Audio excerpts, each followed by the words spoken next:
The Rebbe's emphasis has been that Hgia Zman Geulaschem. However, I often felt that this is only one part of the message. To also fortify another part of the message, and that is the very basic concept of Moshiach. Because let's face it, yes, as Rabbi Jacobson said, find me a single one who, amongst the fromme Welt, who does not believe in Moshiach. They will all affirm it. Do you believe Moshiach can come any time? They will all affirm it. But the Chofetz Chaim hat schon geschrien Gewalt of them. Says yes, they all affirm it. But do they really believe that this very moment, Pisam Yova Orden Elaheichol? Chofetz Chaim says it. He speaks there about Rosh Yeshivas, Rabbonim. Says no, they don't. And he says if they don't believe it in that sense, then they do not really have proper emunah in Moshiach. Especially with the Rambam Paskins, that it's not enough to simply that a Mamin boy who does not believe in him, but the Rambam also eine mechake lebiyosai, does not look forward anxiously to his coming. Believing in him, yes, I can believe in it, and I can put it on the shelf and go to sleep. So that's one thing. That's a purely academic, purely intellectual, that you affirm something, but it does not involve you. Says the Rambam, no, that's not enough. Or he does not await anxiously for his coming. Is, the way the Rambam concludes there, Poshe the Koifer in Kol HaTorah Kula. And Chol HaNeviim, Moshe Rabbeinu Kol HaNeviim, etc., etc. Mechakeloi means that I'm anxiously awaiting, that I have to really sense and feel deep inside of me, not just intellectually, not just mentally, not just to affirm it by mouth, and to recite after Damening an Imam in Be'emunah Shleima all the Yud Gimel Korim, but no, to look forward to it. Now, as we say in the Shmoneh Esrei, the Rebbe very often cited that as well, the Lishu Oslo Kivinu Kol HaYom. And Kol HaYom means literally the whole day. And if it didn't come in the morning, then I have to wait for it in the afternoon. If it didn't come this hour, then the next hour. Not this minute, then mamish the next minute. That is what Kol HaYom means. This passage is taken literal. It's not just the Rebbe's Chidush. You can find the same, Rebbe Brisker says exactly the same thing. That means literally to believe every single moment and to literally look forward to that. The emunah in Moshiach, unfortunately, for whatever reasons, well, the long golus, after a while, you know, what happens when you don't see your hopes realized, then it becomes watered down. And I've no doubt in my mind, and this was definitely a chidush of the Rebbe, and definitely a uftu of the Rebbe, that the Rebbe kind of revitalized, literally, not just amongst us, but literally in the whole world. Before the Rebbe started speaking about it, it's not just the last few years. Since I remember day one, I remember that the Rebbe used to speak about it so fervently, even in the Tovshin Yuds. I'm one from the old timers, from Tovshin Yuds still. That we were literally, we didn't want to touch anything, we didn't want to do this. Hey, what's the point of doing it? Mashiach is coming, his mom is on his way. I mean, the Rebbe made it really a living reality that you could really feel and sense it is coming. That's before the Rebbe said, Hgia Zman Geulaschem. The Rebbe literally lived with it, and from the Rebbe's words you could see he really means it.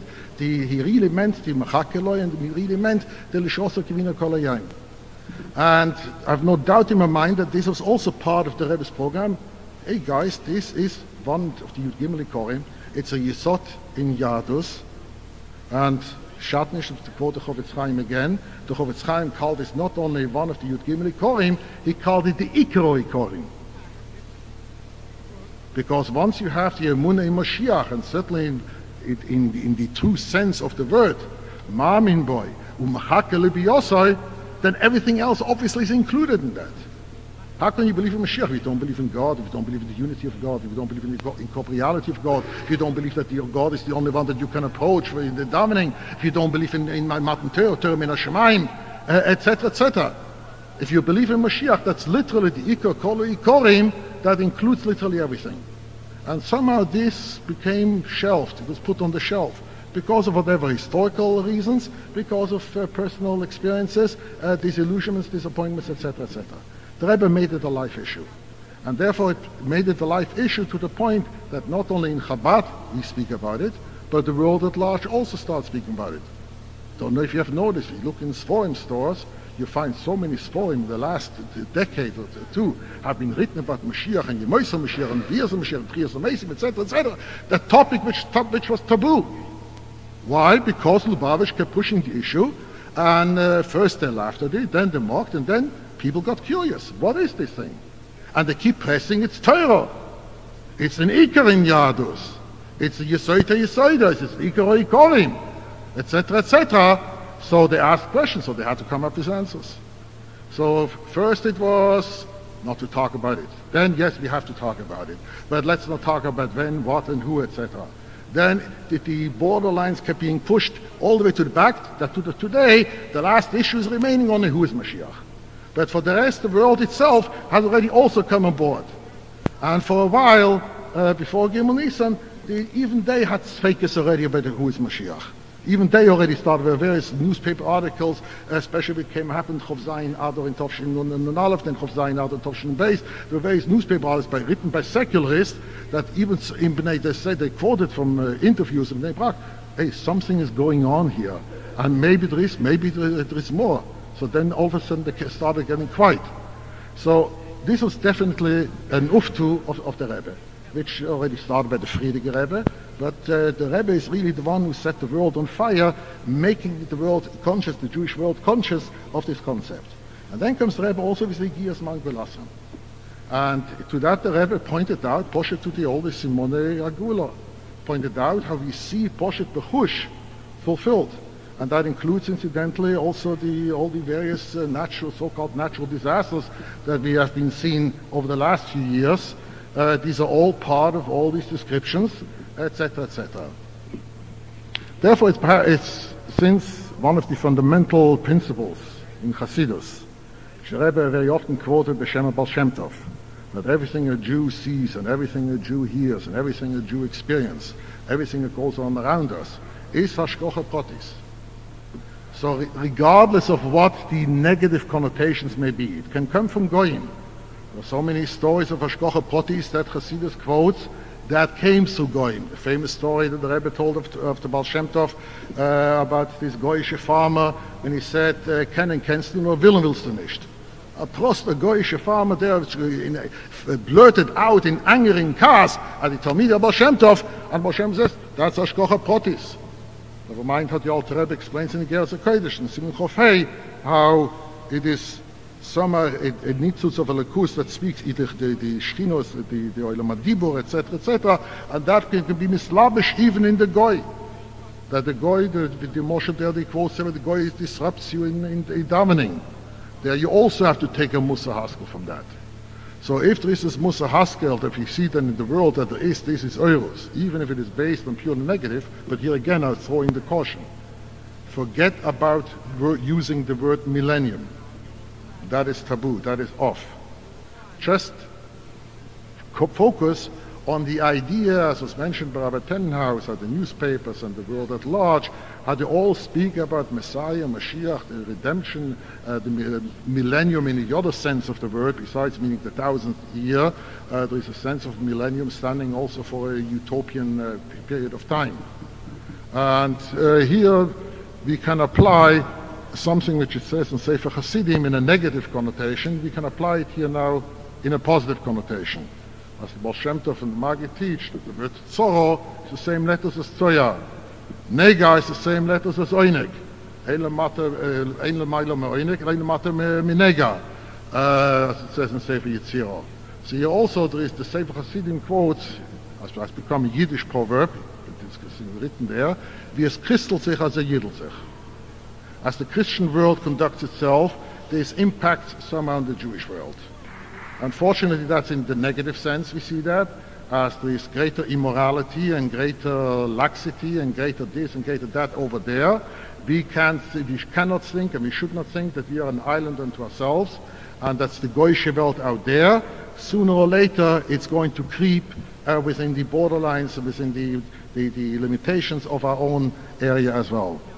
Now, if this applies in the negative sense, then how much more so, for something positive.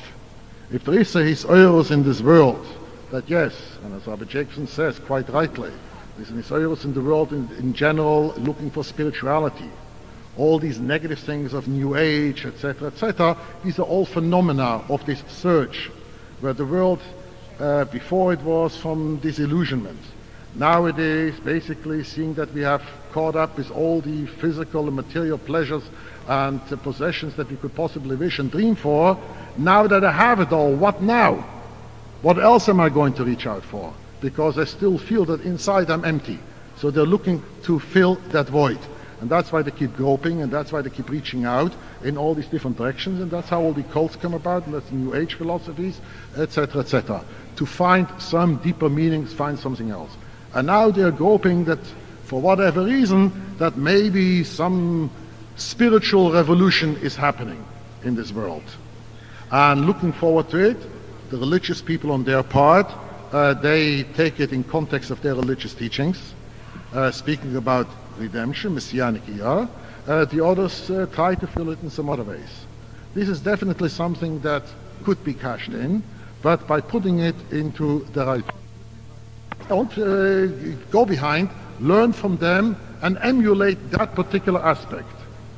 If they are not ashamed, if they are not embarrassed to stand up proudly, A, for their beliefs, and B, to spread the word, especially if they feel that that will bring others into that sphere of influence, then al-achas kamo vekamo, and we who have truth, and we who, where this is a yesod in Torah, and we who have been told by the Rebbe, who's muhsek in all other things, that we literally staked our lives on any breath of the Rebbe, whatever the Rebbe said, to do it this way, to do it that way, then if we believe the Rebbe in those matters, then how much more so should we believe the Rebbe when it comes to purely spiritual matters?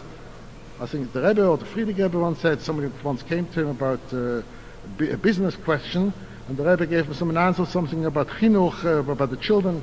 So he said, Rebbe, this and that. So he says, in business I'm not an expert. And yet when it comes to business, for that you come to me for advice. And whatever I tell you, you follow. When it comes to chinuch, when it comes to ruchnistic things, there I am, that's my field. And there all of a sudden that you, Rebbe, you speak from your angle, you're not in touch with reality, what do you know, etc., etc.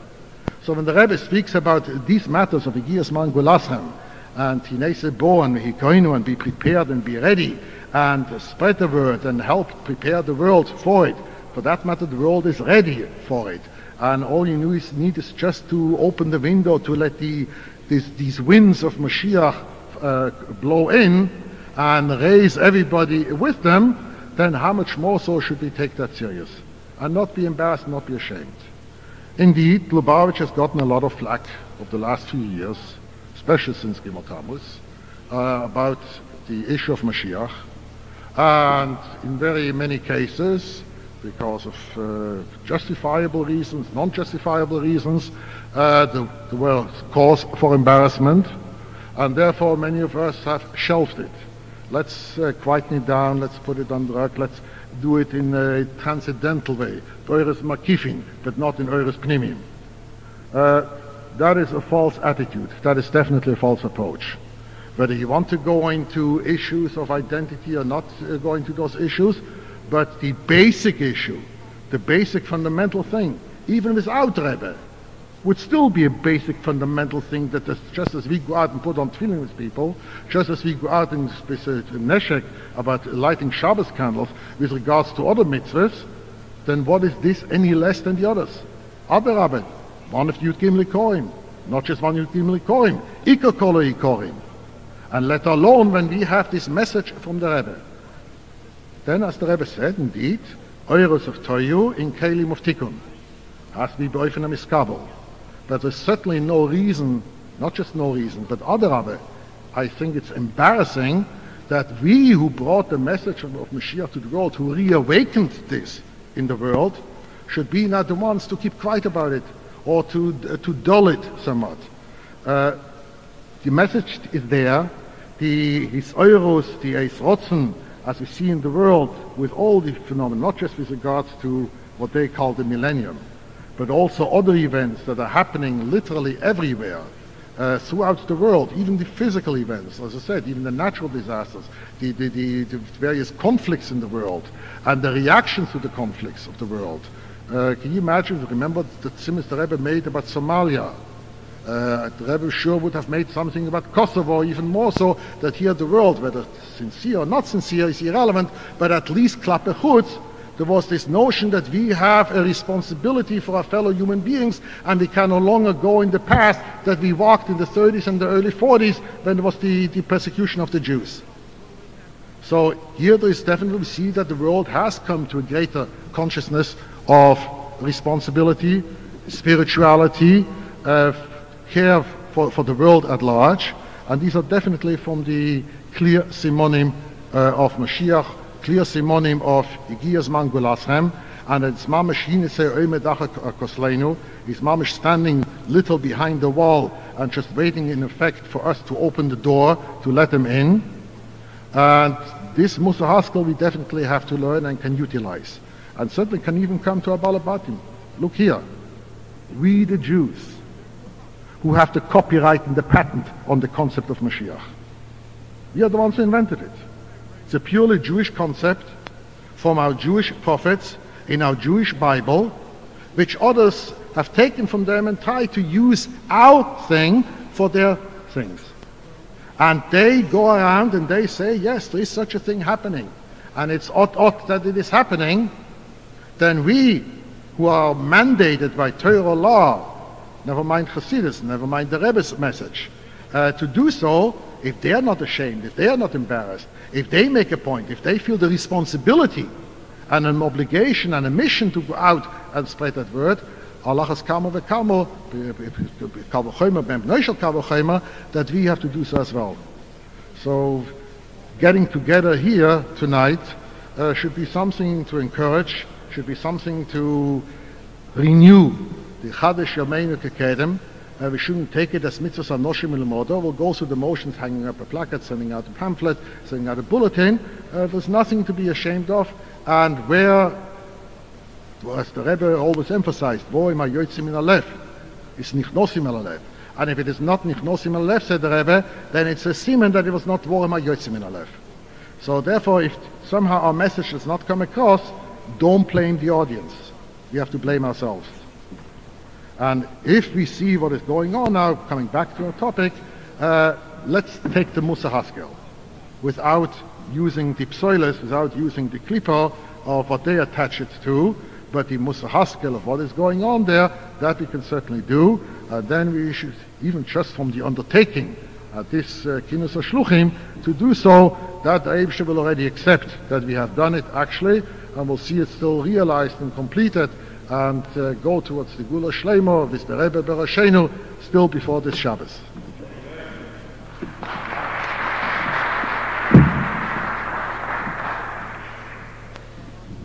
I'd like to thank all the speakers, Rabbi Shochet,